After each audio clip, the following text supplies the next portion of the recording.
Alright, so we're going to take a look at simplifying radicals. So once again, you're going to make sure it's in your table of contents. Make sure you're keeping up with it because I'm not going to be showing you every video. Alright, so it's going to be the first tab. So we need to make a line all the way down the margin from top to bottom because it's like the beginning of a chapter. So we're going to do this for every chapter. Then on the corner, you're going to write down radicals. And then you're going to say simplify rational versus irrational. Cut to the margin and cut all the way down. So it looks like that.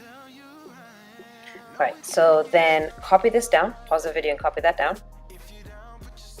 Alright, so what's rational versus irrational? So rational numbers are fractions of integers. What does that mean?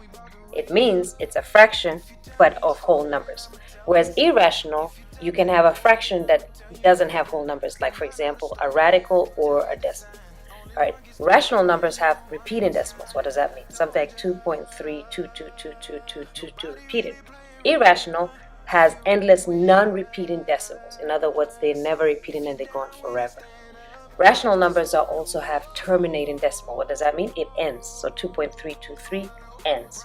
So you need to know the difference between rational versus irrational. All right, so go ahead and pause the video and copy that down. As a listening check, put a box around example 1. We're going to break the number and the variables into smallest terms. And so we've done this before. How do you break 16 down? You can divide by 2 because it's an even number. You're going to get 2 times 8. Divide by 2, you're going to get 2 times 4. Divide by 2, you're going to get 2 times 2. All right, now you're going to put square root. You're going to write down all your broken down numbers. Now you're going to break down x to the 5. What does that mean? 5 x's. So you write it all down. Then it says how many make a book. Whenever you have square root, it's always 2. There's an invisible 2 there that they don't put. I'm teaching you this because when you get high up in like algebra 2, it won't necessarily just be a 2, it might be a 3, it might be a 4. But this works no matter what. Take every book out. So 2 make a book. So every time you have 2 of them, you circle it, cancel it, you put it outside. Every time you have 2 of the same thing, circle it, cancel it out, put it outside. And you can see that one doesn't have anything. Then it says combine like terms. So radical x is still in there. So 2 times 2 is something that's similar. So that's 4. And then you have x times x, which is x squared. And what's left in the radical? Radical x. That's pretty much how you simplify it. So break it down again. 9 times 9. 9 breaks down to 3 times 3. And then put square root with everything broken down. And then how many variables do you have? 8 of x's. Then you need to ask yourself, how many make a book? It's going to be 2 make a book. So you circle every 2 that are the same. And then you cancel it, you put it outside. Circle, cancel, outside. Circle, cancel, outside. Circle, cancel, outside. Circle, cancel, outside. Circle, cancel, outside. This time there's nothing left in the radical. So you're just going to put like an empty radical. Now you're going to combine like terms. So 3 times 3 is 9. And then how many x's do I have there? 4. And because there's nothing in the radical, we're just going to leave it. It goes away. All right, let's take a look at 845. Break that down again. Ends in 5, so I know 5 goes into it. So I'm going to do long division. 5 goes into 8 one time. 1 times 5 is 5. 8 minus 5 is 3. Bring the 4 down. 5 into 34, 6 times. 6 times 5 is 30. 34 minus 30 is 4. Bring the 9 down. 5 into 45 is 9. 9 times 5 is 45. So it's 5 times 169. Now, 169 I recognize as a perfect square, but I'm not going to assume that you know what that is. So I'm going to quickly pause real quick and show you what that is. So in the top right-hand corner, write this down.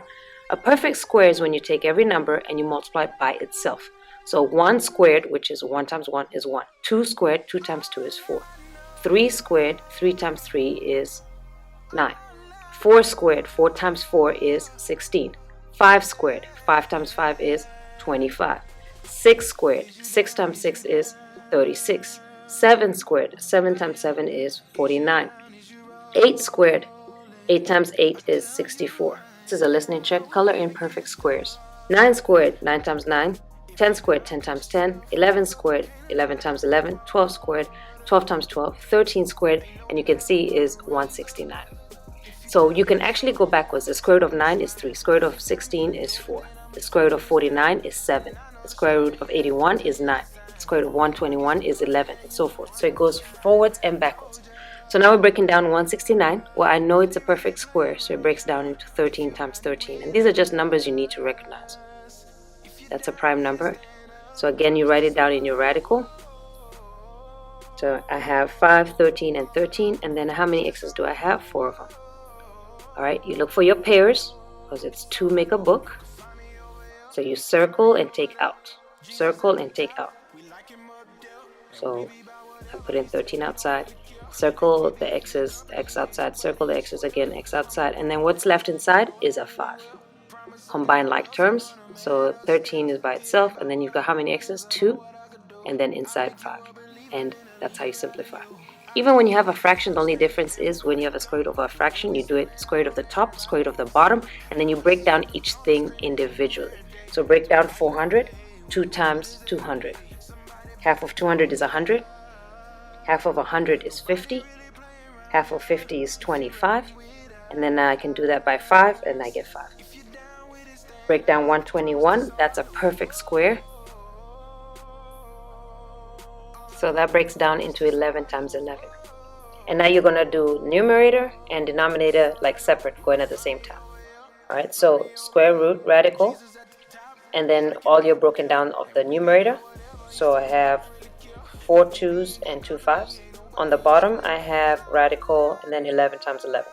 All right, circle your 2's and take them out. Circle every 2 and take it out. Circle every 2 and take it out. Same thing on the bottom. Circle every 2 and take it out. And whatever is left is still under the radical. Well, there's nothing left under the radical, so the radical goes away. We're going to combine like terms. 2 times 2 is 4, times 5 is 20, and we just have 11. And then with fractions, always make sure you simplify. Now here's my question. Is 20 of 11 rational or irrational?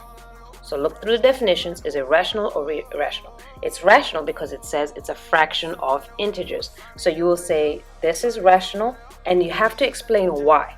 So it's rational because it is a fraction of integers. This is a listening check. Put a box around the fraction 20 over 11. Let's take a look at one last example. I'm going to change it and put a 4 outside just because you will be asked this question. I need to make sure I cover it. But it's the same exact thing. You break it down.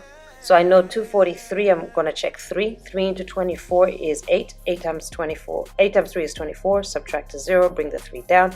3 into 3 is 1. 1 times 3 is 3. And subtract to 0. So that's 81. 81 breaks down to 9 times 9. Perfect square again. If you look, 9 times 9, 9 squared is 81. This is a listening check. Color in the circle 3. 9 breaks down into 3 times 3, which is again a perfect square because 3 times 3 is the same thing twice. Okay, so equals, and then you're going to have this 4. You're going to keep that outside. Put your breakdown inside as you have always done. So I have 5 3's. And then equals, and now you're doing the same thing. The one outside just keeps staying outside. Now you circle, take out. Circle, take out. And there's not one left, so you put radical 3. Now you combine like terms. Now you see, notice the one outside stays outside. So you have 4 times 3 times 3. So the 4 times 3 is 12, times 3 is 36. And what do you have left inside? Radical 3. Now, here's my question. Is it a rational number or irrational number? So again, look through the definition. Is it rational or irrational? Well, it has a square root that isn't a perfect square, so this is going to be irrational. If it was a perfect square, it would have simplified. So this is irrational, and your reason, because you always have to give me a reason, is it has an endless non-repeating decimal. And I'll just show you in the calculator. You can see it doesn't repeat, and it goes on forever. Okay, and that's pretty much it. All right, so let's practice.